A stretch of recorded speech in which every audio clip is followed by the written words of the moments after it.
momok yang menyeramkan, tidak hanya di Indonesia, juga di dunia.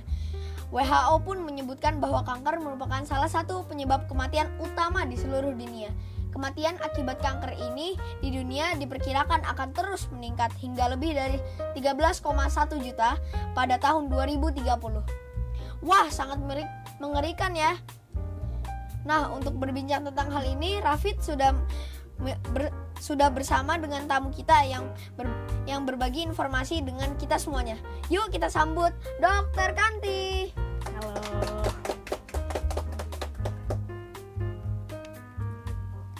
Halo sobat-sobat Glory, nama saya Rafid dan juga Dr. Kanti. Aku mau ngobrol-ngobrol nih sama Dr. Kanti. Nah, sobat Glory pasti penasaran kan apa yang bakal kita obrolin hari ini?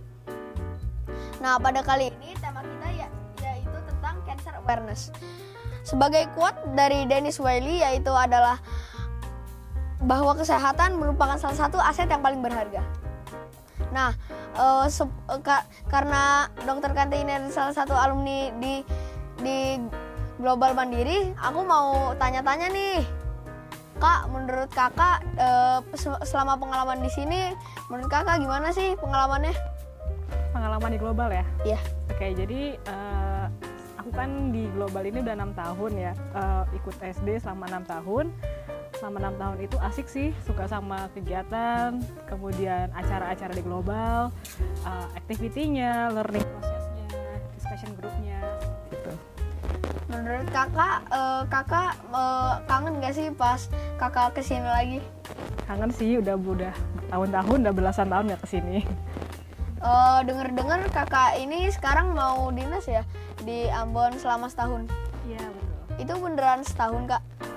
Jadi tuh kakak habis koas, menjalani koas, itu tuh kayak program dari setelah sarjana, kemudian setelah koas itu ada sumpah dokter, kemudian harus mengikuti yang nama internship. Internship itu sendiri tuh magang dan itu harus diwajibin. Dan kakak kebetulan dapet di Ambon, di Maluku. Kakak, menurut kakak susah nggak sih kalau jadi dokter dan sebagainya? Jadi dokter itu sebetulnya mudah asal tekun. Jadi di dokter itu tuh nggak mesti yang harus super pinter, harus straight A atau jadi number one terus. Yang penting kamu rajin belajar, tekun, disiplin, itu udah cukup kok untuk jadi dokter. Tapi Kak, kan pasti ada masalah menjadi dokter itu. Masalahnya ada apa aja sih Kak menurut kakak? Masalah selama mau jadi dokter, masalahnya itu mungkin ya capek ya, karena kan materi kedokteran itu banyak banget. Dan selama 6 tahun itu kamu belajar hal yang sama dan berulang-ulang, dan terutama kan karena aku dokter umum ya, jadi aku belajar beneran tubuh manusia dari kepala sampai kaki, dan itu memang banyak banget dan membutuhkan waktu yang lama untuk belajar gitu.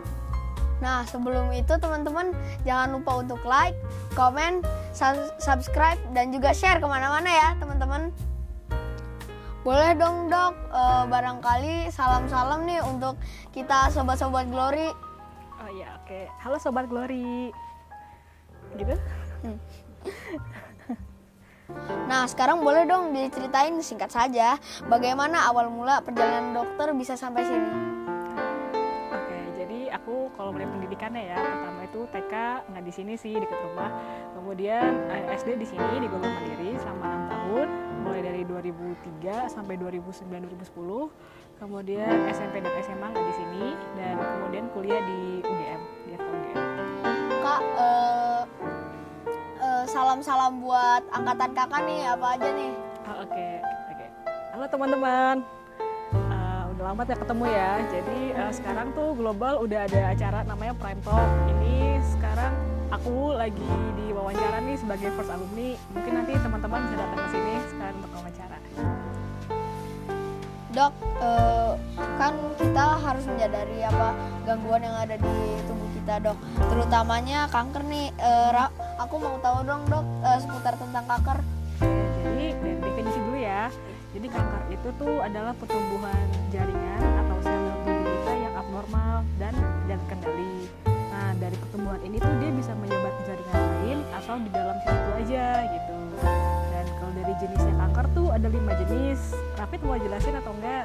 Boleh Dok. Boleh. Oke, jadi dari pertama ya. Jadi ada yang namanya namanya sarkoma. Sarkoma itu sendiri tuh kanker yang mengenai jaringan ikat kayak misalkan tendon, otot, jaringan lemak gitu. Kemudian ada yang namanya leukemia, pernah dengar? Itu adalah kanker sel darah putih, itu bisa kena di sel darah. Kemudian ada kanker namanya mieloma, itu kena sel plasma sumsum tulang. Kemudian ada juga limfoma, itu kena kelenjar getah bening gitu. Ah, serem banget dok. Dokter yang bisa kena kanker itu dari usia berapa sampai berapa sih dok?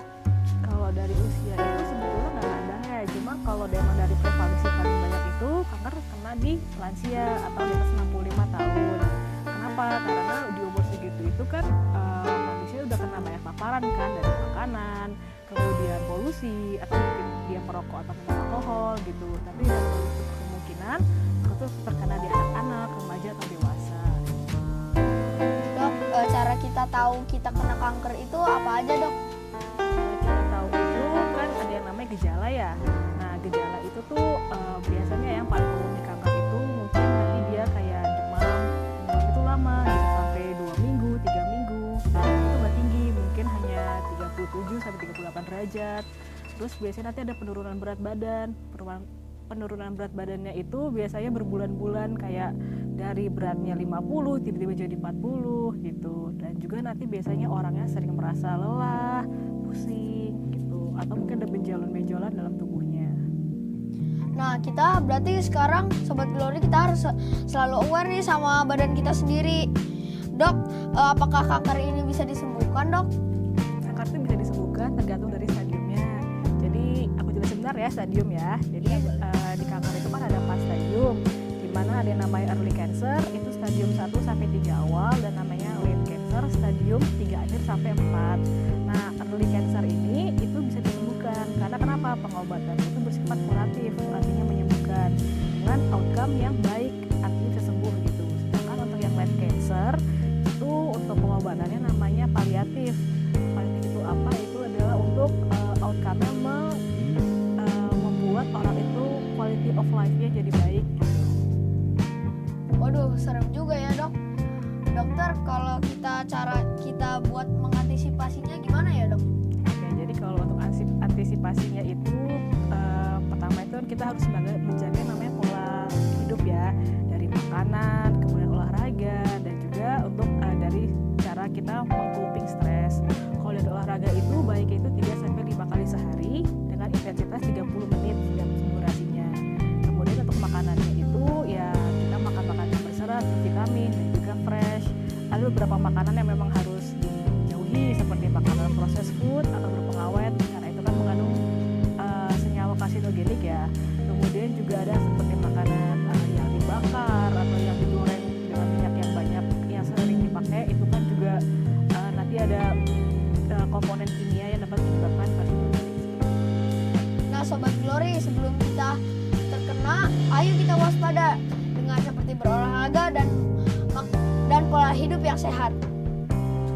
Di momen spesial Hari Kanker Sedunia, tepatnya tanggal 4 Februari ini, pesan dokter untuk Sobat Glory agar tetap tenang dan waspada mengenai penyakit kanker ini, juga ada pesan untuk mereka yang sedang diberi cobaan melalui kanker.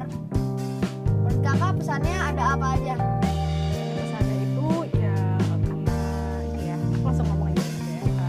Hai Sobat Glory, mari kita mengenali dan aware dengan resiko-resiko terkena kanker agar kita dapat menjaga diri kita dan juga orang-orang sekitar terhadap penyakit kanker ini. Karena ingat, mencegah itu lebih baik dari mengobati. Wah Sobat Glory, perbincangan kita hari ini sangat hangat dan penuh manfaat ya.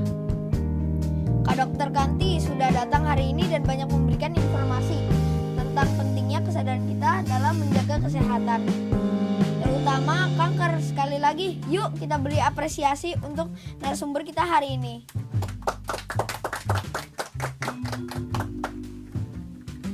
Nah Sobat Glory, begitu pentingnya kesadaran kita akan kondisi kesehatan tubuh kita, khususnya mengenai kanker. Dengan ini kita mengetahui gejala awal kanker. Dan jangan lupa untuk selalu menerapkan pola hidup sehat. sebagaimana tadi yang telah dijelaskan oleh Kak Dokter. So, tetap tenang dan menjalani hari-hari kita dan selalu waspada. Rawatlah tubuhmu karena tubuhmu satu-satunya tempat untuk tinggal. Sekali lagi, mari kita berikan tepuk tangan untuk narasumber kita hari ini. Terima kasih banyak Kak Dokter Kanti yang sudah menyempatkan waktu hari ini di Prime Talk. Sama-sama Rafid. Nah, Sobat Glory, demikian perbincangan kita untuk Prime Talk episode kali ini. Semoga bisa memberi inspirasi dan manfaat bagi kalian ya. Sekali lagi silakan like, comment, subscribe, dan juga komen sebanyak-banyaknya. Akan banyak update mengenai level primary dan juga preview ataupun Prime Talks setiap episodenya. Produk dan review produk beserta tamu hebat hari ini dan segenap kru Prime Talk yang bertugas mohon undur diri. Terima kasih sudah menonton dan sampai jumpa di episode Prime Talk selanjutnya. Dadah!